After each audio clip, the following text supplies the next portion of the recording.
ఆంధ్రప్రదేశ్లో తన ఉద్యమాలతో రాష్ట్ర రాజకీయాలనే ప్రభావితం చేసినటువంటి వ్యక్తి.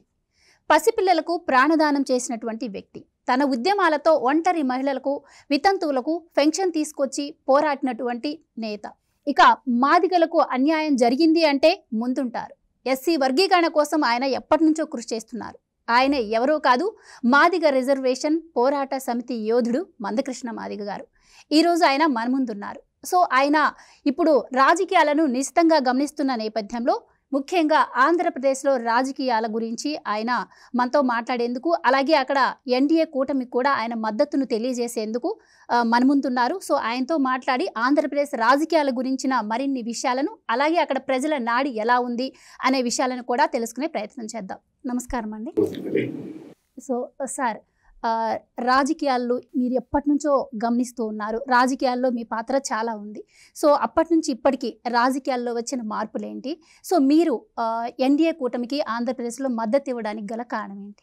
కొన్ని దశాబ్దాల క్రితం లేదా ఒక దశాబ్దం క్రితం వరకు రాజకీయాల్లో ప్రత్యర్థులుగా భావించుకునే వాళ్ళు. అవును సార్. కానీ ఇప్పుడు రాజకీయాల్లో శత్రువులుగా భావించుకుంటారు. ప్రత్యర్థులుగా భావించుకున్నప్పుడు ఎవరిని విమర్శ పెట్టుకున్నా, ఎవరి మీద ఎవరు విమర్శ పెట్టినా ప్రజలకు ఒక సందేశం ఇచ్చే విధంగా ఉండేది. ఎవరి మీద అయితే ప్రశ్న వస్తుందో వాళ్ళు జవాబు చెప్పుకునేది ఉండేది. అంటే ఒక ప్రజాస్వామిక స్ఫూర్తి గతంలో కనిపించేది. పార్టీలు వేరు కావచ్చు, ఒక్కొక్క పార్టీలో ఒక నాయకుడు ఎదగవచ్చు, కానీ భిన్న పార్టీల మధ్యలో ఎదిగిన నాయకుల మధ్యలో కూడా ఒక ప్రజాస్వామ్య స్ఫూర్తి గల వాతావరణం ఉండేది. ఇప్పుడు అది రోజు రోజు కనుమరుగైంది. ముఖ్యంగా మనం ఆంధ్రప్రదేశ్ కాడికి వస్తే, ఆంధ్రప్రదేశ్లో కక్షపూర్వక రాజకీయాలకు, ప్రశ్నించడమే నేరంగా భావించుకునే రాజకీయాలకు, ప్రశ్నిస్తే అణిచేస్తాం, జైల్లో పెడతాం, అవసరం అనుకుంటే హతమారుస్తామనే ఒక దుర్మార్గమైన నియంతృత్వ రాజకీయాలకు పరాకాష్ఠగా ఆంధ్రప్రదేశ్ ప్రభుత్వం నిలుస్తుంది. వీటిని ప్రజాస్వామిక ప్రియులు ఎవరు కూడా ఇట్లాంటి నియంతృత్వ పోకడలతో కూడిన పరిపాలనను ఎవరు అంగీకరించవద్దని చెప్పి మేము విజ్ఞప్తి చేస్తున్నాం. ఉమ్మడి ఆంధ్రప్రదేశ్లో ఏ మాట కామాట చెప్పుకున్నా శాసనసభ సమావేశాలు జరుగుతున్నప్పుడు రెండు పార్టీల ప్రధాన నాయకుల మధ్యలో అంశాల మీద విరోచితమైన అభిప్రాయాలు, పోరాటాలు జరిగేది. యోధుల్లాగా మాట్లాడుకునేది. కానీ మళ్ళీ వాతావరణం చల్లబడి ఒకరు భుజం మీద ఒకరు చేసి నవ్వుకునే వాతావరణం కూడా కనిపించేది. కానీ వాళ్ళ ఆ వాతావరణం కనుమరుగై ప్రత్యర్థులు కనిపిస్తే చాలు మొహం చాటేసిపోయే రోజులు. ఇంకో కొంత గట్టిగా విమర్శించేటోళ్ళు ఉంటే చాలు వాళ్ళని ఎట్లా అణిచేయాలనే ఆలోచనలు. ఇంకా కొంత ముందుకెళ్ళి అణిచివేయడానికి కోసం ఏ మార్గమైనా చూసి ఏ సాకులైనా అడ్డం పెట్టి అణిచేయడానికే రంగం సిద్ధమవుతున్న రోజులు మన కళ్ళ ముందు కనిపిస్తున్నాయి. ముఖ్యంగా అవి తెలుగు రాజకీయాల్లోనే ఎక్కువ కనిపిస్తున్నాయి. అది ఆంధ్రప్రదేశ్లో పరాకాష్ఠలో ఉంది, తెలంగాణలో కూడా దాని కొనసాగింపుగా జరుగుతుంది. ఇట్లాంటి అప్రజాస్వామిక రాజకీయాలను, నియంతృత్వంతో కూడిన రాజకీయాలను ముందు ప్రజాస్వామిక స్ఫూర్తి గల ప్రజలు, మేధావులు దాన్ని ఓడించాలని చెప్పి నేను విజ్ఞప్తి చేస్తున్నా, పిలుపునిస్తున్నా. సో ముందుగా మనం జగన్మోహన్ రెడ్డి ప్రభుత్వాన్ని తీసుకున్నట్టయితే, ఆయన ప్రభుత్వంలో అలాగే మాట్లాడితే ప్రతి సభలోనూ కూడా నా ఎస్టీ, నా బీసీ, నా మైనారిటీ అని చెప్తూ ఉంటారు. సో అంతగా వాళ్ళ పేర్లతో మొదలుపెట్టే ఆయన హయాంలో ఎస్సీ కావచ్చు, ఎస్టీకి కావచ్చు, దళితులకి, మైనారిటీలకు కావచ్చు, వాళ్ళకి జరిగినటువంటి మంచి ఏంటంటారు? వైఎస్ఆర్ ప్రభుత్వం అంటే ఇప్పుడు మీరు ఆంధ్రప్రదేశ్లో ఉండబడే జగన్మోహన్ రెడ్డి గారి ప్రభుత్వం గురించి మీరు మాట్లాడుతున్నారు. గత ఆంధ్రప్రదేశ్లో చంద్రబాబు నాయుడు గారి ప్రభుత్వాన్ని ఓడించడానికి ఎన్నో బూటకపు వాగ్దానాలు చేశాడు. అమలు చేయడానికి అవకాశం లేదని ఆయన మనసులో ఉన్న వాటిని ప్రజల్లోకి తీసుకెళ్లే ప్రయత్నం చేశాడు. మరొక వైపు ఒక ఛాన్స్ ఇవ్వండి అని ప్రజలకు వేడుకున్నాడు. వీటన్నిటి ప్రజలు విశ్వసించారు. సరే ఒకసారి ఛాన్స్ ఇద్దాం అనే పద్ధతిలో ప్రజలు ఒకసారి ఛాన్స్ ఇచ్చి చూశారు. ఏం జరిగింది? ప్రారంభంలోనే కూల్చివేతలతో మొదలైన ప్రభుత్వం హత్యల పరంపర కొనసాగిస్తూ తన పాలన కొనసాగిస్తున్నాడు. అనునిత్యం ఇదంతా దేవుడు చూస్తున్నాడు అని అంటారు. అది కేవలం దేవుడి మీద విశ్వాసం ఉన్న వాళ్ళను నమ్మించడానికే తప్ప ఆయన మనసు దేవుడిని కూడా అనుకోలేదు. నిజంగా దేవుడు అనే వ్యక్తి ఉన్నాడు అని ఆయన మనసులో ఉంటే భయం ఉంటుంది, భక్తి ఉంటుంది కదా. మరి దేవుడు మర్డర్ చేసిన వాళ్ళను పక్కన పెట్టుకొని టిక్కెట్లు ఇచ్చి వాళ్ళనే గెలిపించమని తిరిగే పరిస్థితి వస్తుందా? ఇప్పుడు తన మీద ఏదో గులకరాయి ఏదో కంటకు తగిలిందని చెప్పి ఓ కేసు అయింది, ఓ పిల్లోని అరెస్ట్ చేశారు, కొంతమందిని అరెస్ట్ చేస్తున్నారు. గులకరాయి నీకు తగిలిందని హత్యా ప్రయత్నం కేసు పెట్టి జైలుకు పంపడం కరెక్ట్ అవుతే, మరి సిబిఐ పెట్టిన కేసులో ఛార్జ్షీట్లో ప్రజెంట్ ఎంపీ, మళ్ళీ మీరు ఎంపీగా టికెట్ ఇచ్చిన అవినాష్ రెడ్డి గారు ఆ కేసులో ప్రధాన నిందితుడని చెప్పి సిబిఐ పెట్టేసింది. నీ మీద గులకరాయి కొట్టింది నిజమే అని చెప్పి పోలీసులు కేసు పెట్టడం కరెక్ట్ అయితే, అవినాష్ రెడ్డి మీద కూడా వివేకానంద రెడ్డి మర్డర్ కేసులో ఇతను పాత్రధారుడు సూత్రధారుడు అని చెప్పి సిబిఐ కేసు పెట్టింది. మరి ఇక్కడనో అరెస్ట్ చేశారు, జగన్ మీద ఏదో గులకరాయి తగిలిందని చెప్పి అరెస్ట్ చేశారు, ఒక బీసీ ఓ ఒడ్డరి బిడ్డను కదా.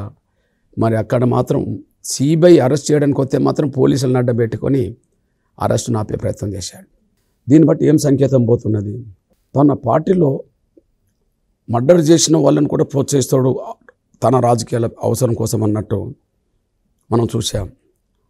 తూర్పుగోదావరి జిల్లాలో ఒక దళిత యువకుడిని చంపి డోర్ డెలివరీ చేసింది కూడా ఒక వైసీపీ నాయకుడే. ఇప్పుడు అతను వైసీపీ ప్రచారంలో ఉంటుండు, వైసీపీ గెలిపించడానికి ప్రయత్నం చేస్తున్నాడు, అన్నీ చేస్తున్నాడు. నాకు తెలిసి ఒక హత్యా రాజకీయాలు చేసిన వాళ్ళను ఎవరైనా దూరం పెట్టాలి కదా, కానీ హత్యా రాజకీయాలు చేసిన వాళ్ళని ఈయన ప్రోత్సహిస్తున్నట్టుగా కనిపిస్తుంది. టికెట్లు ఇవ్వడంలో కానీ పార్టీ పదవుల్లో కాపాడడంలో కానీ ప్రోత్సహిస్తుంటారు. మరొక వైపు మనం చూస్తే ఎస్సీ ఎస్టీ బీసీ లేదా మైనార్టీకి సంబంధించిన వాళ్ళు వాళ్ళ జీవితాల మార్పు కోసం, వాళ్ళ ఆర్థిక ఎదుగుదల కోసం, లేదా వాళ్ళ పిల్లలకు ఉన్నత స్థాయి చదువుల కోసం, ఉద్యోగ అవకాశాల కోసం ఒక అడుగు ముందుకు పడ్డది ఏం కనిపించట్లా. భ్రమలు పెట్టడం, ఓట్లు వేయించుకోవడానికి మాట్లాడడం తప్ప మరొకటి కనిపించట్లేదు. ఎగ్జాంపుల్, నేను ఒక మాదిగ రిజర్వేషన్ పోరాట సమితి వ్యవస్థాపకుడిని. జగన్ రెడ్డి గారి ప్రభుత్వం మాదిగలకంటూ కార్పొరేషన్ పెట్టింది. కార్పొరేషన్ పేరే కానీ దానికి నిధులే లేవు కదా. దానికి ప్రత్యేక బడ్జెట్ ఉంటే బడ్జెట్ ఖర్చు పెడితే మాదిగల్లో ఉండబడి నిరుద్యోగులకు కొంత ఆర్థిక చేయూత అందడానికి అవకాశం ఉన్నది, వాళ్ళ సంక్షేమం కొద్దిగా ముందుకు నడవడానికి అవకాశం ఉన్నది. కార్పొరేషన్ పేరుకున్నది కానీ బడ్జెటే లేదు, నిధులు లేనప్పుడు అభివృద్ధి ఎట్లా జరుగుతుంది? ఉమ్మడి ఆంధ్రప్రదేశ్లో లేదా ప్రస్తుత ఆంధ్రప్రదేశ్లో లేదా ఏ రాష్ట్రంలో అయినా సరే దళితుల్లో అత్యంత పేదరికంలో ఉన్న కులం ఏదంటే మాదిగలు వస్తారు. మరి అట్లాంటి పేదరికంలో మగ్గిపోతున్న కులానికి ఒక కార్పొరేషన్ అంటూ భ్రమలు పెట్టాడు కానీ దానికి నిధులు కేటాయించకపోవడం వల్ల ఏ పేదరికం తొలగించడానికి ఏ అవకాశం లేకుండా పోయింది. మనందరికీ తెలుసు కొన్ని హామీలకు సంబంధించిన విషయంలో మహిళలందరూ సాధారణంగా ఒక అంశానికి ప్రాధాన్యత ఇస్తారు. ప్రతి కుటుంబం ఎంతో కొంత విచ్ఛిన్నం కావడానికి, ఆర్థికంగా ఇబ్బందులు ఎదుర్కోవడానికి, కుటుంబం అస్తవ్యస్తం కావడానికి కుటుంబంలో ఎవరో ఒకరు మద్యానికి అలవాటు పడ్డారు అనుకో. ముఖ్యంగా మధ్యతరగతి, కింది మధ్యతరగతి, పేద వర్గాల్లో అది ఉన్నదనుకోండి. కష్టపడ్డ ఏ వనరులు ఉన్నదో అవి అటుపోతుంటాయి. కాబట్టి ఎక్కువ కుటుంబంలో మహిళలు బాధపడుతుంటారు. పిల్లల్ని పోషించే కాడ ఇబ్బందులు ఎదుర్కొని మహిళలు బాధలు. జగన్మోహన్ రెడ్డి గారు మొన్న పోయిన ఎన్నికల్లో అసలు రాష్ట్రంలో మద్యమే ఉండదని చెప్పేశాడు. మద్యమే ఉండదంటే అందరూ నిజమే అనుకున్నారు కానీ ఇతర కంపెనీల మద్యం లేకుండా చేసిండు, కానీ ఆయన కంపెనీ మద్యం మాత్రం ఏర్లై పారుతున్నది. దీన్ని బట్టి మనం అర్థం చేసుకుంది అంటే నేను అన్నీ చెప్పట్లే, ఏరుకోరి కొన్ని అంశాలు ఎగ్జాంపుల్గా నేను చెప్తున్నాను నేను.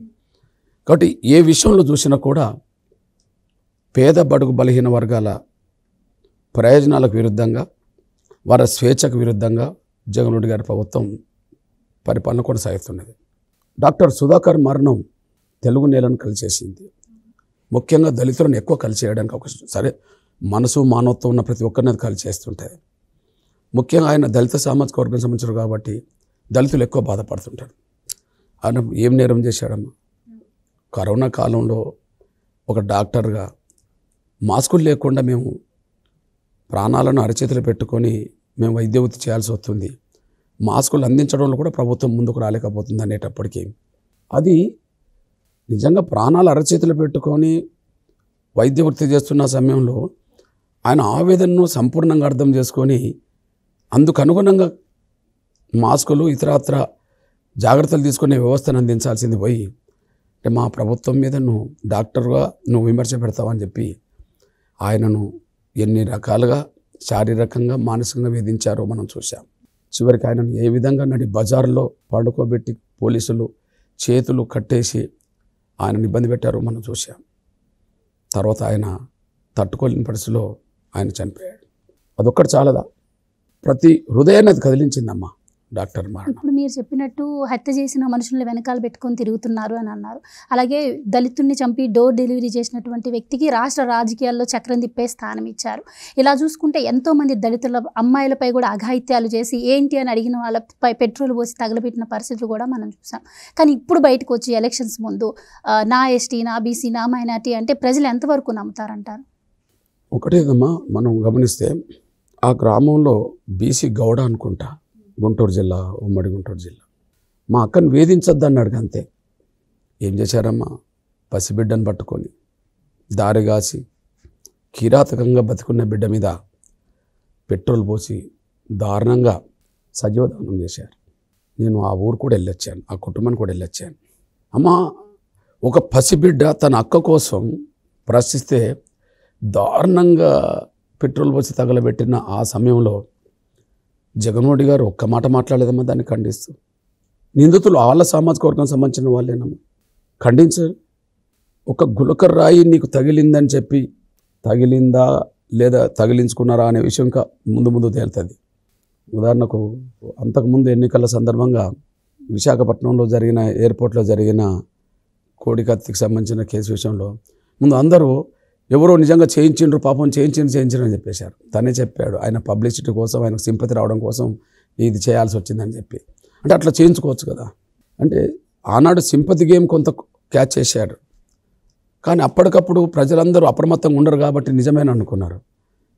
కానీ ఇప్పుడు ఈ కేసు కాడికి వచ్చినప్పుడు ఎవరు నిజమని కూడా నమ్మట్లేదు. కానీ నేను చెప్పదలుచుకునేది ఏంటమ్మా, అట్టడుగు బలహీన వర్గాలకు రక్షణ లేని ప్రభుత్వం జగన్మోహన్ రెడ్డి ప్రభుత్వంలో కనిపిస్తున్నది. దీన్ని అణగారిన వర్గాల సంక్షేమ వృత్తి చూసిన, అణగారిన వర్గాల రాజకీయ భవిష్యత్తు రీత్యా చూసిన, అణగారిన వర్గాల అభివృద్ధి కోణం చూసిన, లేదా వాళ్ళ ఆత్మగౌరవం కోణంలో చూసినా కూడా జగన్మోహన్ రెడ్డి గారి ప్రభుత్వం ఖచ్చితంగా వీటికి వ్యతిరేకంగానే ఉన్నది. జగన్మోహన్ రెడ్డి గారి ప్రభుత్వాన్ని తొలగించుకోవాల్సిన బాధ్యత, గద్దెదించాల్సిన బాధ్యత కూడా అన్ని సమూహాల మీద, అన్ని సామాజిక వర్గాల మీద ఉన్నదని ఎంఆర్పిఎస్ భావిస్తున్నాయి. ఇక ముఖ్యంగా మేనిఫెస్టో విషయాన్ని తీసుకున్నట్టయితే గతంలో మేనిఫెస్టోలో ఎస్సీ ఎస్టీ సబ్ ప్లాన్ పారదర్శకంగా అమలు చేస్తామని చెప్పారు. అలాగే ఇలాగ యాక్సిడెంట్లు జరిగిన వారికి వైఎస్ఆర్ భరోసా కింద 5 లక్షలు ఇస్తామని చెప్పారు. సో ఇప్పుడు మేనిఫెస్టో అయితే గతంలో ఇచ్చినవే సక్సెస్ఫుల్గా అమలు చేస్తాం, ఇప్పుడు కొత్తగా ఇవ్వాల్సినవి ఏమి లేవు అని చెప్పి ఇప్పుడు కూడా ఇచ్చినవి ఏమీ లేవు. సో ఈ పారదర్శకంగా అమలు అయ్యాయంటారా? అసలు ఇప్పుడు మేనిఫెస్టోలో కూడా దళితుల కోసం ఏం చేయకపోవడాన్ని ఎలా చూడొచ్చు అంటారు?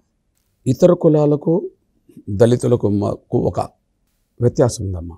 అన్ని కులాల్లో పేదరికం ఉండటం వాస్తవం. ఇది అగ్ర కులాల్లో పేదరికం ఉన్నది, మైనార్టీలో ఉన్నది, బీసీలో ఉన్నది, ఎస్ఎస్లో ఉన్నది. పేదరికం పర్సెంటేజ్ దళితులు ఎక్కువ ఉంటుంది. అగ్ర కులాల్లో పేదరికం పర్సెంటేజ్ ఒక 15-20% ఉంటే దళిత వర్గాల్లో పేదరికం పర్సెంటేజ్ 80% దాటుతాయి. కాబట్టి వీళ్ళు పేదరికంలో మగ్గిపోతున్న వాళ్ళు, మరొక వైపు సాంఘిక వివక్షత గురవుతున్న వాళ్ళు. సాంఘిక వివక్షత తొలగిపోవాలన్నా, వీళ్ళ పేదరికం నిర్మూలన జరగాలన్నా అందరికిచ్చే పథకాలు వర్తింపజేయడం ఒకటే పరిష్కారం కాదు. అదనంగా మళ్ళీ వీళ్ళకి ఇవ్వడం ద్వారా మాత్రమే ఇతరులతో ఆర్థికంగా సమానత్వం రావడానికి అవకాశం ఉంటుంది. ఇతరులతో ఇప్పుడు ఉదాహరణకు అన్ని కులాల పేదలకు ఒక పథకం అమలు జరుగుతుందనుకో, 80% దళిత వర్గాల్లో పేదరికం ఉన్నది, ఇతర వర్గాల్లో ఒక 20% ఉంది అనుకో. అన్ని వర్గాలకు వచ్చే పథకాలు వీళ్ళకు కూడా ఆటోమేటిక్గా వస్తే వీళ్ళ పేదరికం ఎప్పుడు కూడా తొలగిపోదు, అదే పర్సెంటేజ్ కొనసాగుతుంటుంది. కానీ ఇతరుల కులాల్లో ఉండబడే పేదరికాన్ని తొలగించే నేపథ్యంలో దళితుల పేదరికాన్ని తొలగించడం కోసం ప్రత్యేక శ్రద్ధ పెట్టడమే సబ్ ప్లాన్ ఉద్దేశం. ప్రత్యేక నిధులు ఇప్పుడు ఉదాహరణకమ్మా, ఇప్పుడు సబ్ ప్లాన్ లేదు అనుకో, తెల్ల రేషన్ కార్డు బియ్యం ఉన్నదనుకో, అందరికీ అందుతాయి. దళితులు ఏంది, గిరిజనులు ఏంది, బీసీలు ఏంది, మైనార్టీలు ఏంది, అగ్రకులాల పేదలు ఉంటే కూడా తెల్ల రేషన్ కార్డు బియ్యం అవుతాయి. పేదలకు ఉపయోగపడే పథకాలన్నీ అందరికి ఉపయోగపడతాయమ్మా. కానీ అందరికి ఉపయోగపడే పథకాల్లో వీళ్ళకు వస్తుంది. కానీ అదనంగా వీళ్ళ పేదరికం తొలగించడం కోసం ప్రత్యేక పథకాలు ఉండాలి. అదే సబ్ ప్లాన్ల ఉద్దేశం కూడా. మరి వీళ్ళ అభివృద్ధి కోసం ప్రత్యేక నిధులుగా ఉండబడే వాటిని ఎంత మేర ఖర్చు పెడుతున్నదమ్మా గవర్నమెంట్? ఎంత మేర ఖర్చు పెడుతున్నది? ఎగ్జాంపుల్, అందరికి వచ్చే పథకాలు అమలు జరుగుతున్న సమయంలో సప్లాన్ అదనంగా ఒక 10,000 కోట్ల రూపాయలు దళితులకు కేటాయించాను అనుకో. ఆ సప్లాన్ నిధులు 10,000 కోట్లకు నిజంగా ఖర్చు పెడితే ఎంతో కొంత ఇతరుల పేదరికంతో పాటు వీళ్ళ పేదరికం గణనీయంగా సంఖ్య తగ్గడానికి దారితీస్తుంది. కానీ వీళ్ళ కోసం ప్రత్యేక పేదరిక నిర్మూలన కోసం కేటాయించాల్సిన డబ్బును ఇతర పథకాలకు మళ్లించడం ద్వారా, ఇప్పుడు ఎగ్జాంపుల్ ఈరోజు నవరత్నాలు అనే పేరుని అనుకో, వీళ్ళ కేటాయించే డబ్బు కూడా నవరత్నాలు కేటాయించింది అనుకో. ఇగో మేము అమ్మ ఒడి పథకంతో మీకు ఇస్తున్నాం కదా అంటే, అమ్మ ఒడి అనేది అందరికి వస్తుంది, అన్ని వర్గాల పేదకు వచ్చింది అనుకోండి, ఆటోమేటిక్గా అందరికి వచ్చే పథకంలో ఈ సప్లై నిధులు తీయొద్దు కదా. వీళ్ళకి ప్రత్యేక నిధులు ఉన్నాయి, ప్రత్యేక అంశాలమే ఖర్చు పెట్టాలి కదా. అట్లా ఒక 10,000 కోట్ల రూపాయలు ఖర్చు పెట్టే కాడ ఒక 4,000 కోట్ల రూపాయలు ఖర్చు పెట్టాలి అనుకో, అంటే వీళ్ళ పొట్టగొట్టి పక్కదారి పట్టించినట్టే కదా. అందువల్లనే ఎస్సీటీ సప్లై నిధులను 100% ఖర్చు పెట్టకపోవడం వల్లనే మాకు రావాల్సిన పథకాలు న్యాయబద్ధంగా మాకు అందలేకుండా పోయినాయి. ఎస్సీటీ సప్లై నిధులను పక్కదారి పట్టించే ప్రయత్నం ఈ ప్రభుత్వం, జగన్మోహన్ గారి ప్రభుత్వం మరింత ఎక్కువ చేసినట్టుగా సాంకేతికంగా ఆధారాలు అందుతున్నాయి. ఇది మా దళిత వర్గాలకు జగన్మోహన్ రెడ్డి ప్రభుత్వం చేస్తున్న నష్టం అనే విషయం కూడా గుర్తు చేస్తున్నాం. అయితే అసైన్మెంట్ భూముల విషయంలో జగన్ ప్రభుత్వంలో రైతులకు జరిగిన అన్యాయం ఏంటంటారు? ఎస్సీ ఎస్టీకి సంబంధించిన వాళ్లకు ఎక్కువ ప్రభుత్వ భూములు ఇచ్చినప్పుడు వాటిని అసైన్ భూములు అంటారు. ఎక్కువ ఎస్సీ ఎస్టీలకే అవి ఉంటాయి. ముఖ్యంగా ఆంధ్రప్రదేశ్లో ఒక ఉత్తరాంధ్ర మినహాయిస్తే, లేదా ఈస్ట్ గోదావరి వరకు లేదా వెస్ట్లో పోలవరం వరకు కొంత గిరిజనులు ఉంటారు. కానీ మిగతా ఎక్కువ కూడా ఎస్సీలకు సంబంధించి ఉంటారు. మైదాన ప్రాంతంలో కూడా లంబాడ, ఎరకల అక్కడక్కడ ఉన్నారు. ఆదివాసీ ఏరియా పోతే, అంటే అడవి ప్రాంతం పోతే కదా.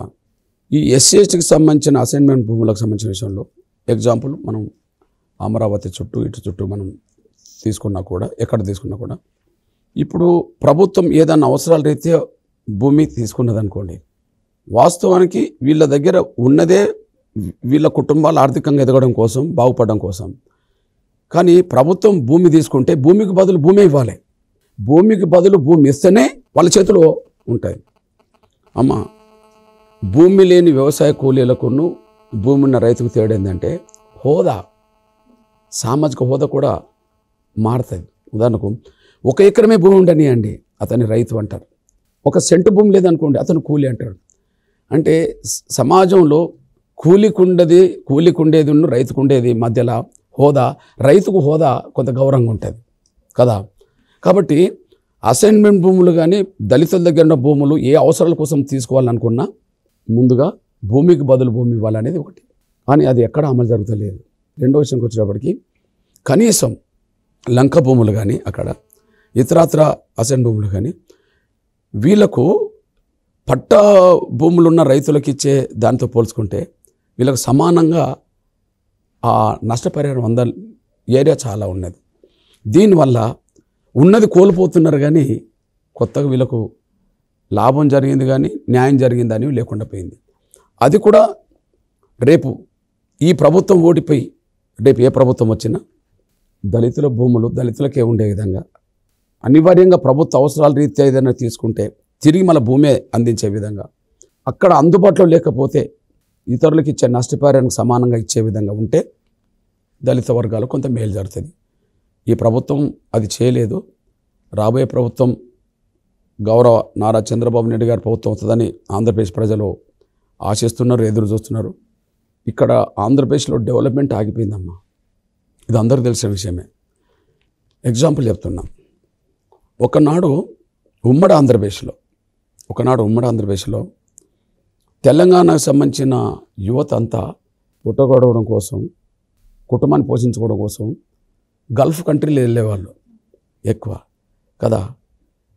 ఇప్పుడు గల్ఫ్ కంట్రీలు వెళ్ళే వాళ్ళ సంఖ్య తెలంగాణలో తగ్గుతుందమ్మా రోజు రోజు.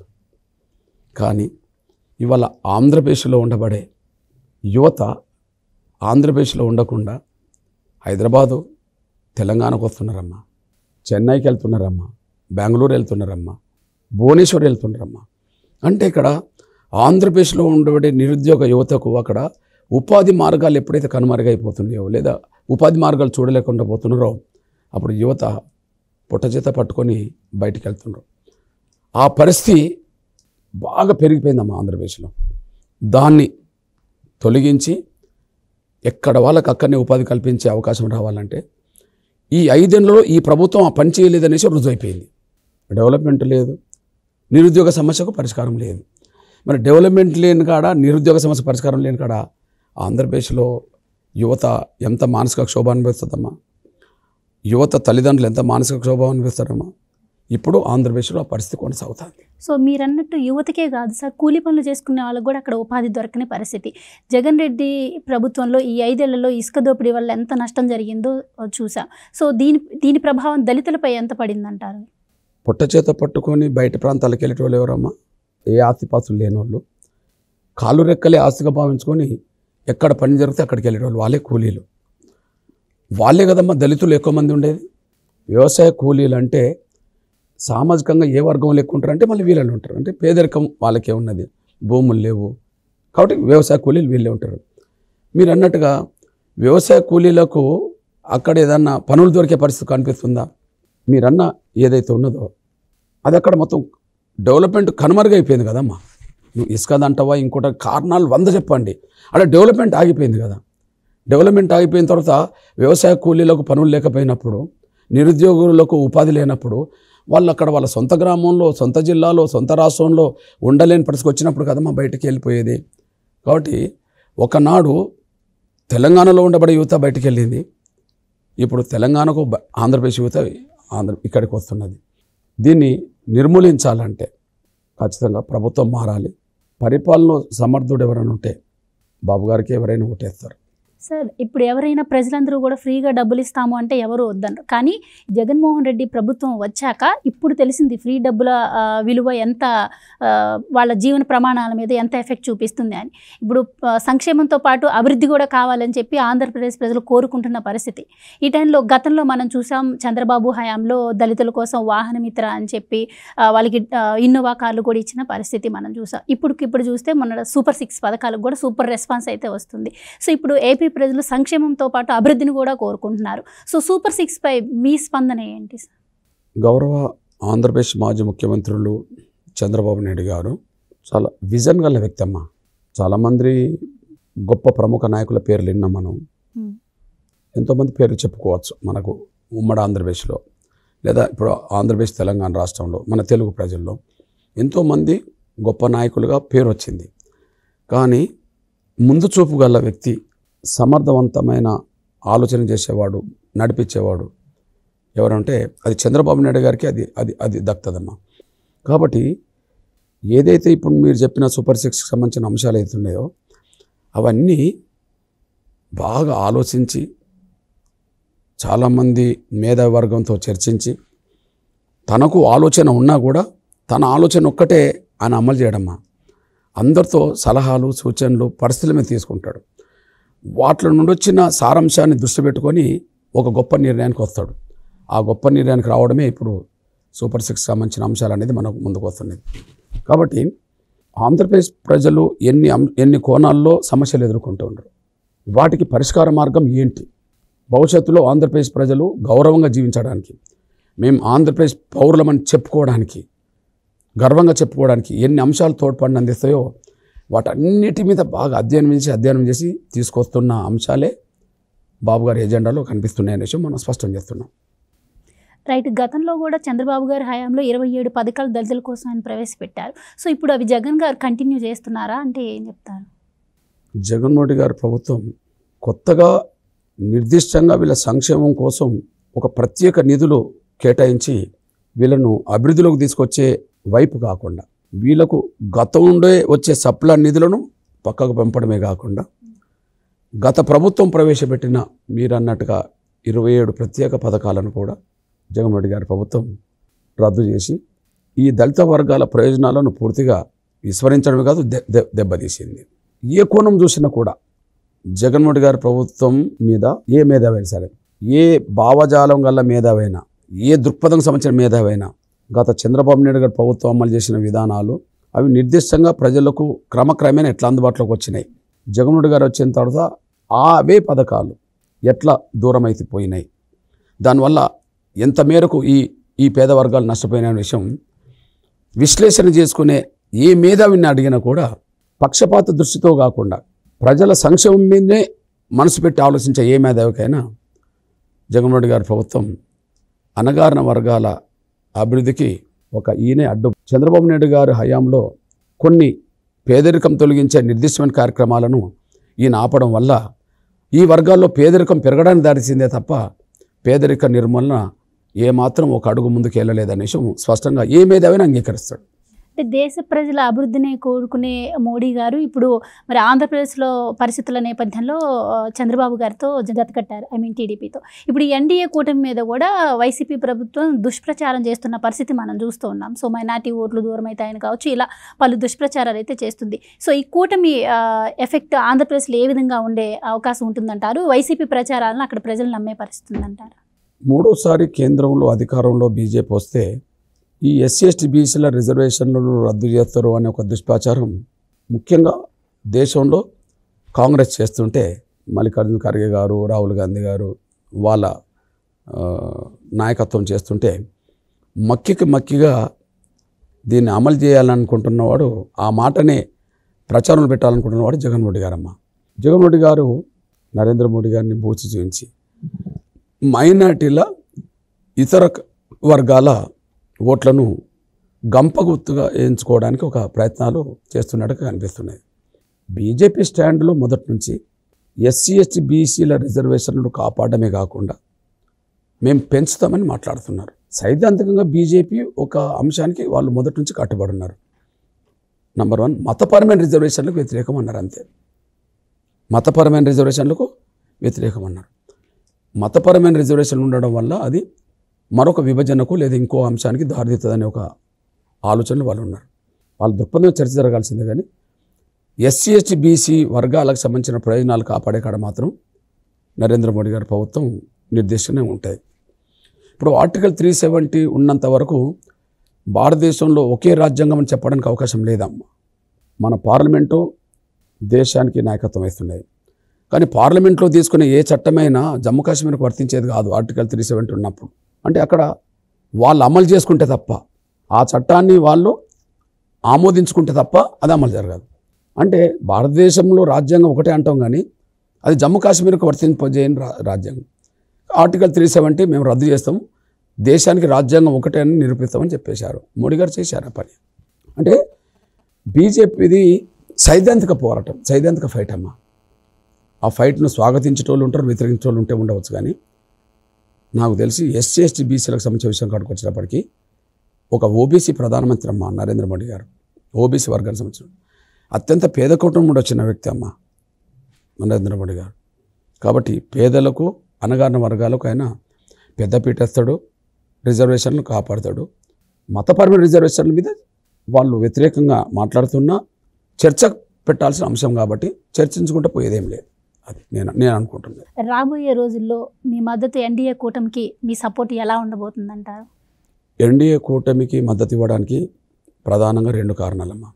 ఒకటి, ఎస్సీ వర్గీకరణ సమస్య పరిష్కారం కేంద్రం పరిధిలో ఉన్నది. కేంద్ర ప్రభుత్వానికి నాయకత్వం వహిస్తున్నది గౌరవ నరేంద్ర మోడీ గారు.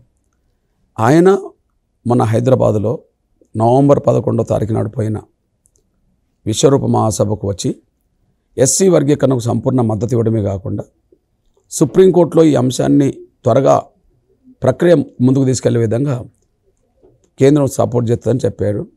ఫిబ్రవరి 6, 7 తేదీల్లో సుప్రీంకోర్టులో చీఫ్ జస్టిస్ గౌరవ చంద్రచూడ్ గారి ఆధ్వర్యంలో 7 జడ్జీలతో కూడా రాజ్యాంగ ధర్మాసనం విచారణ చేసింది. కేంద్ర ప్రభుత్వం కూడా సుప్రీంకోర్టులో వర్గీకరణకు అనుకూలంగా వాదించింది. రేపో మాపో జడ్జిమెంట్ కోసం ఎదురు చూస్తున్నాం.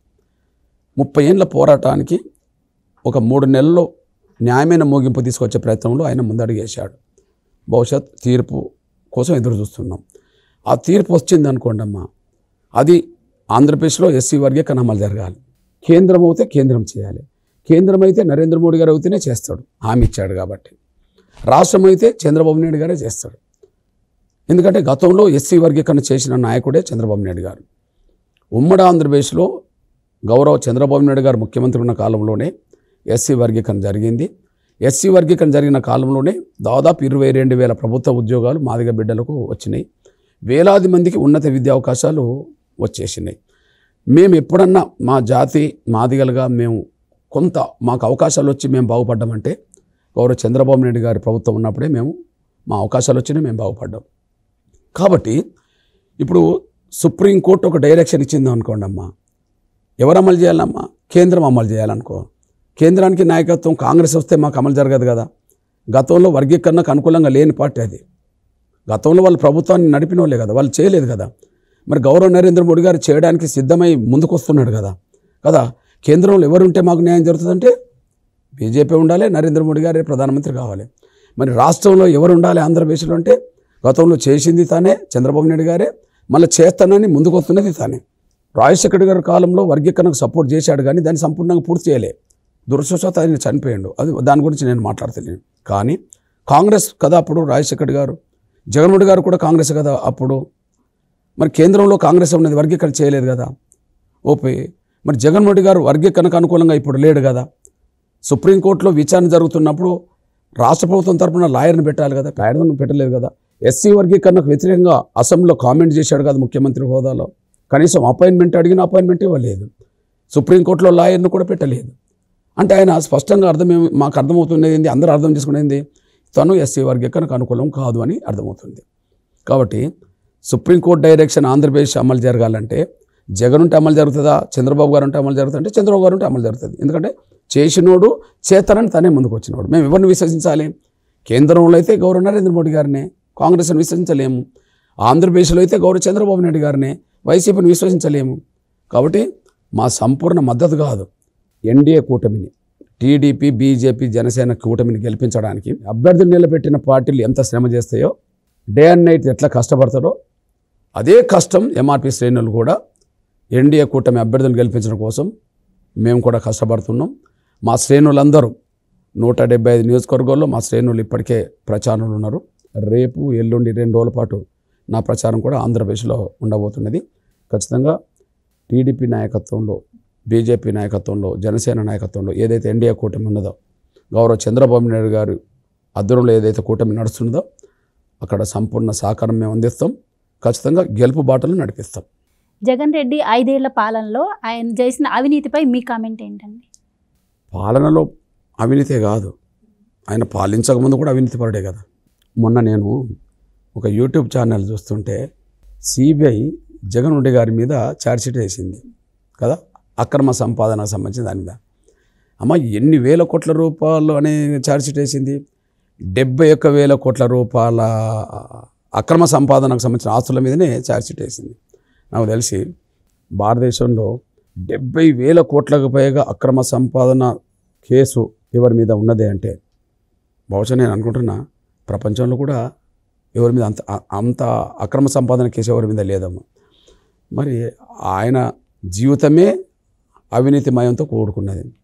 ఒకసారి మనం కూడా ఆలోచించవచ్చు అమ్మా, సామాన్య ప్రజలు ఆలోచించాలి, మేధావులు ఆలోచించాలి, అందరూ ఆలోచించాలి. అమ్మ నాకు తెలిసి స్వర్గీయ ఉమ్మడి ఆంధ్రప్రదేశ్ రాజశేఖర్ గారు ముఖ్యమంత్రి కాకముందు అమ్మ ఆయన ఎంపీగా అఫిడవిట్ దాఖలు చేసింది కదా, ఎంపీగా కడపలో కదా అఫిడవిట్ అయితే దాఖలు చేశాడు కదా, ఆయన ఆస్తులు పాస్తుల మీద అది చేశాడు కదమ్మా. పోనీ రాజశేఖర్ గారు కూడా తన ఆస్తులు ఏంటనే విషయం కూడా అఫిడవిట్ దాఖలు చేసింది కదమ్మా. అమ్మా ఆ తర్వాత ఇప్పుడు రాజశేఖర్ గారు ముఖ్యమంత్రి అయిన తర్వాత ఆయన ఆస్తులు ఎట్లా పెరిగినాయమ్మా?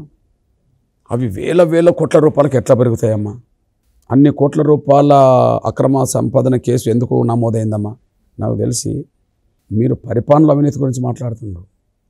ఆయన జీవితమే అవినీతి సంపాదనతోటి మొదలైంది, పరిపాలన కూడా గట్లనే కొనసాగుతుంది, దాన్ని పెంచుకుంటూ పోతున్నాడు. నాకు తెలిసి ఈ దేశంలో అత్యంత అక్రమ సంపాదన పరుడు ఎవరన్నా ఉంటే, కొన్ని వేల కోట్ల రూపాయల అక్రమ సంపాదన కేసు ఎవరి మీద ఉన్నదంటే జగన్మోహన్ గారి మీదనే ఉన్నది. మళ్ళీ ఆయనే పేదలకు ధనవంతులకు మధ్యలో జరుగుతున్న పోరాటం అంటాడు కదా. ఎంత హాస్యాస్పదం అమ్మా! ఈ దేశంలోనే అత్యంత అక్రమ సంపాదన పడు అయినవి మళ్ళీ పేదలకు ధనవంతులకు మధ్యలో పోరాటం అని మాట్లాడుతుందంటే ఇది దయ్యాలు వేదాలు వల్లించడం కాదమ్మా. కాబట్టి ఖచ్చితంగా ఏ కోణంలో చూసినా కూడా అమ్మ ఆంధ్రప్రదేశ్ ప్రజల భవిష్యత్తు రీత్యా, ఆంధ్రప్రదేశ్ ప్రజల అభివృద్ధి రీత్యా, వాళ్ళ సంక్షేమ రీత్యా, వాళ్ళు గౌరవంగా జీవించే అంశాల రీత్యా ముందు జగన్మోహన్ రెడ్డి గారి ప్రభుత్వాన్ని గద్దె దించాలమ్మా. అందరి సంక్షేమం కోసం బాబు గారి నాయకత్వంలో బీజేపీ జనసేన కూటమిని గెలిపించుకుంటేనే ఆంధ్రప్రదేశ్ ప్రజలు గౌరవంగా జీవించడానికి, అభివృద్ధి బాటలో ప్రయాణం సాగించడానికి అవకాశం ఉంటుందమ్మా. మేము అందుకోసం మా పాత్ర పోషిస్తాం. సార్, మీరు చెప్పారు గతంలో చంద్రబాబు గారి పాలనలో మా సామాజిక వర్గానికి ఎంతో చేశారు అని చెప్పి. మరి ఇప్పుడు రీసెంట్గా మీరు ఆయన కలవడం జరిగిందా? ఆంధ్రప్రదేశ్లో మీ సామాజిక వర్గానికి ఆయన ఏమైనా హామీ ఇవ్వడం జరిగిందా? చంద్రబాబు నాయుడు గారితో ప్రధానంగా 2 అనుభవాలు ఉన్నాయమ్మా.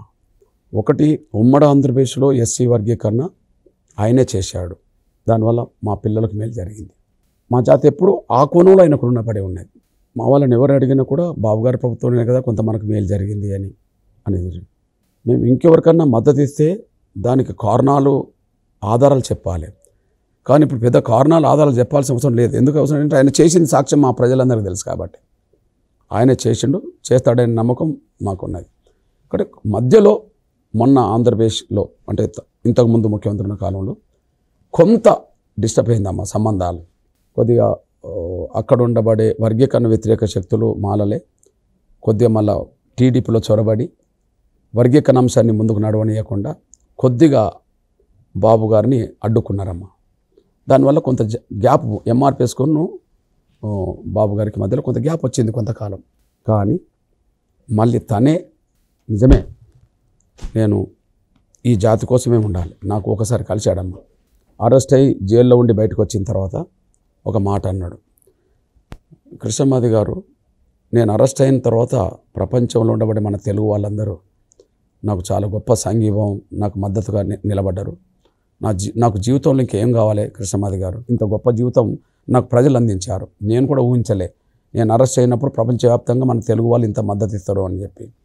కానీ నేను తెలుగుదేశం పార్టీగా లేదా అధినేతగా నేను ప్రధానంగా 2 సమూహాలకు నేను కృతజ్ఞత ఉండాలి, రుణపడి ఉండాలి కృష్ణ.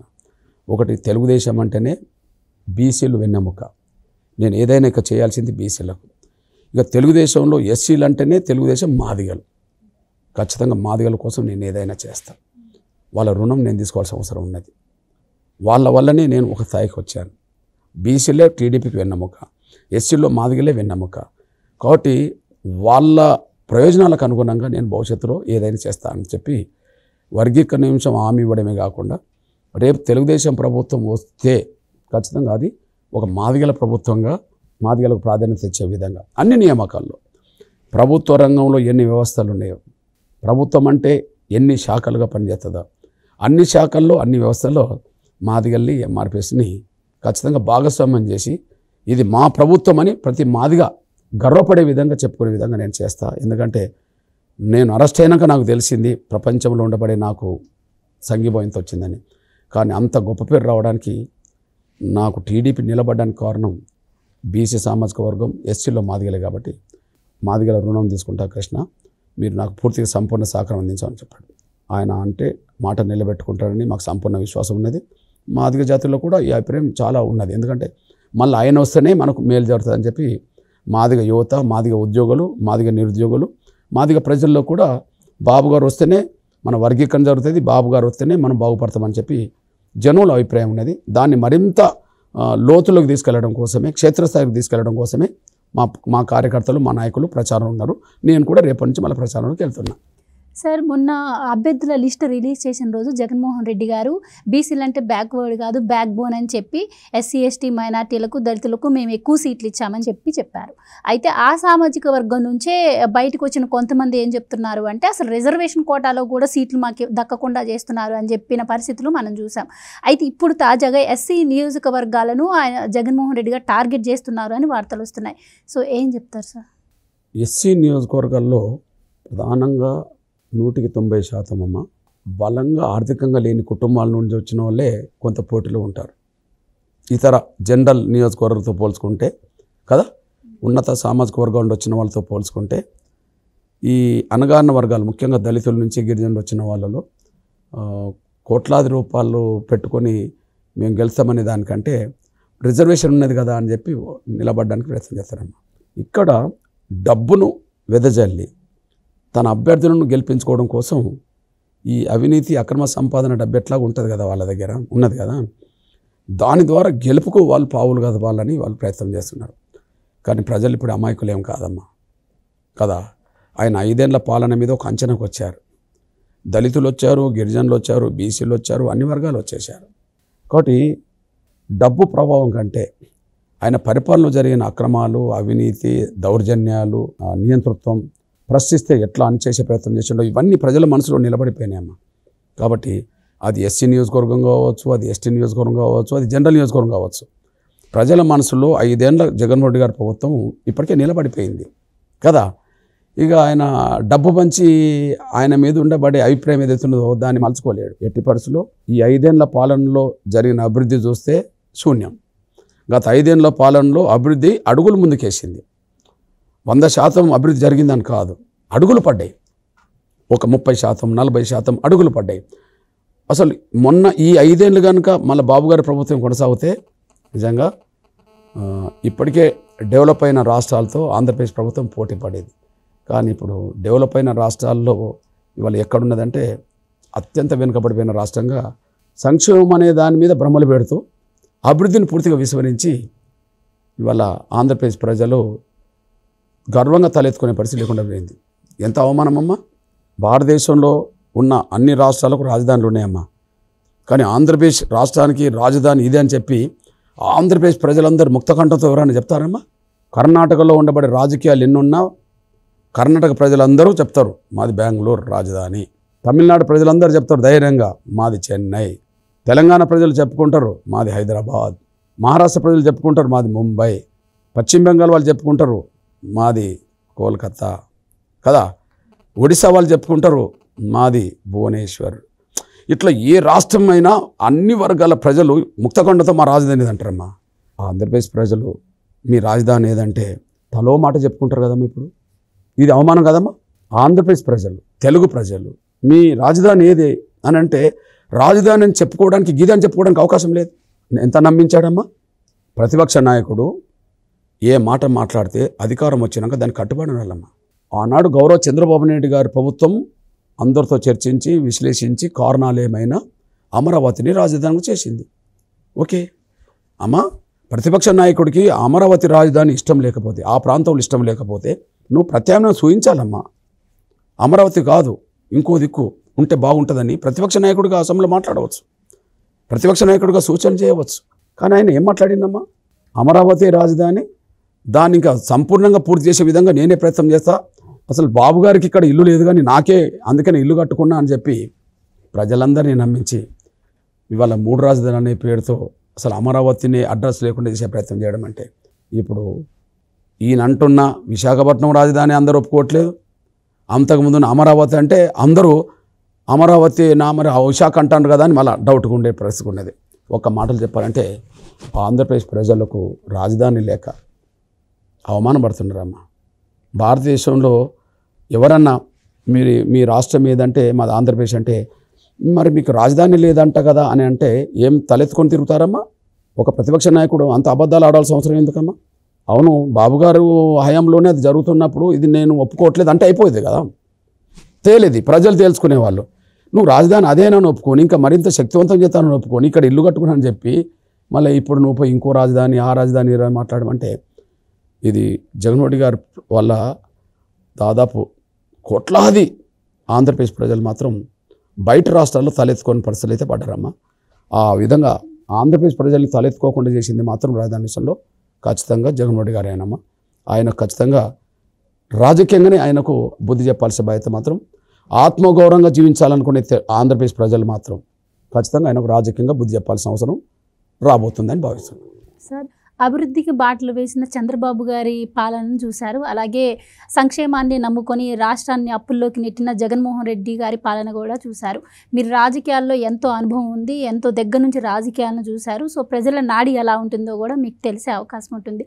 సో రేపు ఆంధ్రప్రదేశ్లో ప్రజల నాడి ఎలా ఉండే అవకాశం ఉంటుంది? అమ్మ, ఒకటి ఏంటంటే సంక్షేమం అనేది ఆర్థిక ఎదుగుదలకు దారితీసే విధంగా ఉండాలి. సంక్షేమం అనేది ఈ పూటకు మేము తిండి పెడుతున్నాం అనేది ఉండకూడదు. కానీ వాళ్ళ బిడ్డలకు భవిష్యత్తు ఇచ్చే విధంగా సంక్షేమం ఉండాలి. నాకు తెలిసి భ్రమలు పెట్టే సంక్షేమం కానీ అభివృద్ధికి ముందుకు తీసుకెళ్లే సంక్షేమం కాదు కదా. అదే నంబర్ 1. అక్కడనే ఫెయిల్యూర్. రెండోది ఏంది, అసలు అభివృద్ధి అనేది లేకుండా పోయింది కదా, డెవలప్మెంట్ లేకుండా పోయింది కదా. నాకు తెలిసి ఆంధ్రప్రదేశ్ మినహాయించి మీరు ఏ రాష్ట్రంలో ఉండబడే డెవలప్ అయినా చూడండి, ఈ 5 ఏళ్లలో పోల్చుకోండి. తెలంగాణ డెవలప్మెంట్ ఒక అడుగు ముందుకేసింది, తమిళనాడు డెవలప్మెంట్ ఒక అడుగు ముందుకేసింది. ఈ 5 ఏళ్ళ గురించే మాట్లాడుతున్నా. ఓకే, మన బార్డర్ ఒడిస్సా ఒక అడుగు ముందుకేసింది. ఈ దేశంలో ప్రతి రాష్ట్రం ఈ 5 ఏళ్లలో 10 అడుగులు వేయవచ్చు, ఒకరు 50 అడుగులు వేయవచ్చు. కానీ ఆంధ్రప్రదేశ్లో 10 అడుగులు పడ్డాయనేది చెప్పడానికి అవకాశం లేదు కదమ్మా. ఒక అడుగు కూడా ముందుకెళ్ళిందని చెప్పడానికి అవకాశం లేదు కదమ్మా. కాబట్టి డెవలప్మెంట్ ఆగిపోయిన రాష్ట్రం ఏంది దేశంలో? ఆంధ్రప్రదేశ్.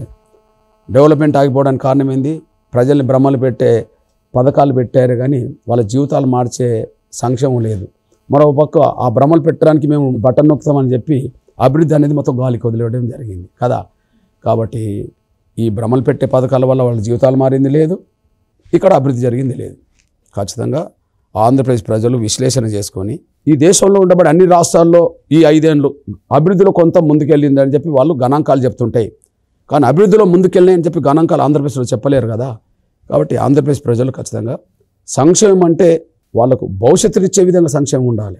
అదే సమయంలో అభివృద్ధి అంటే ఇతర రాష్ట్రాలతో పోల్చుకుంటే మరింత అభివృద్ధిలో దూసుకెళ్లే విధంగా ముందుకు రావాలి. అవి రావాలంటే రెండింటిని సమతుల్యంగా చూసి ఈ 2 వ్యవస్థలను చాలా జాగ్రత్తగా ముందుకు నడిపించే పరిపాలన అనుభవం, సమర్థుడు, ముందు చూపగల వ్యక్తి చంద్రబాబు నాయుడు గారేనమ్మా. ఆంధ్రప్రదేశ్ ప్రజలు చంద్రబాబు నాయుడు గారిని ఆదరించాలి. బీజేపీ జనసేన కూటమికి ఓటేయాలి. ఆంధ్రప్రదేశ్ ప్రజలు వాళ్ళ జీవితాలను వాళ్ళే మార్చుకోవాలి. జగన్ వస్తే జీవితాలు ఆగమవుతాయి, మరింత ఆగమవుతాయి. చంద్రబాబు నాయుడు గారు వస్తే వాళ్ళ జీవితాల్లో వెలుగు వస్తుంది. కాబట్టి చీకట్లోకి పోదలుచుకుంటే జగన్ కోటేసుకుంటారు, వెలుగు వైపు వెళ్ళాలనుకుంటే బాబుకి వేసుకుంటారు. నేనైతే చీకట్లోకి పోవద్దని, ఇప్పటికే చీకట్లోకి పోయిందని వెలుగు వైపు నడపడం కోసం చంద్రబాబు నాయుడు గారి నాయకత్వంలో ముందుకెళ్తున్న బీజేపీ జనసేన టీడీపీ కూటమికి ఓట్లేయాలని ఒక తెలుగు పౌరుడిగా, సోదర తెలంగాణ రాష్ట్ర పౌరుడిగా ఆంధ్రప్రదేశ్ ప్రజలందరికీ కులంతో, మతంతో, రాజకీయాలతో సంబంధం లేకుండా కూటమికి ఓటేయాలని విజ్ఞప్తి చేస్తున్నా, పిలుపునిస్తున్నా. సార్, మీరు అనుకుంటున్న సంక్షేమ రాజ్యం రావాలని, అలాగే చంద్రబాబు గారి హయాంలో ఏపీ మరింత అభివృద్ధి చెందాలని, సో మీరు ఎప్పటి నుంచో ఆశిస్తున్నటువంటి ఎస్సీ వర్గీకరణ పూర్తి స్థాయిలో జరగాలని కోరుకుందాం. Thank you sir. ధన్యవాదాలు, చాలా ధన్యవాదాలు.